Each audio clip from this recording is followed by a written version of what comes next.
of Google Pixel 2 was announced last October in two different versions, a 5-inch device manufactured by HTC and a 6-inch LG device.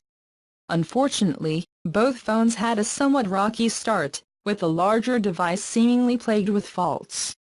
Last year, the company was forced to push several software updates to fix the problems it should have detected in advance. All mobile device manufacturers have launched products with a high-profile defect, from Apple's troublesome antennae to Samsung's self-immobilizing batteries. The Pixel 2's had the opposite problem, a series of small things that compromised the experience in a cumulative way. It's something Google must keep in mind when preparing to launch the device's successor on October 9. There were a couple of problems from the beginning, including the fact that only one major operator sold the phone through its retail operations.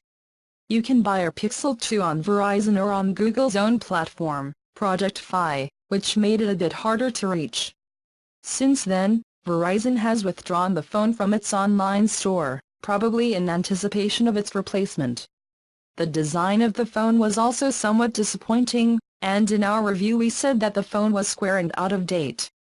Despite this, the Pixel 2 was celebrated by its camera, which has been consistently praised as one of the best in the world.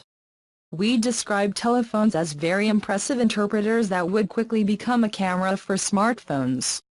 Later in March, Digital Trends said Pixel 2's software settings put it in the same category as a professional camera. And it is even said that the new iPhones, which are not left behind in the image department, have not yet reached the image capacity of Pixel 2.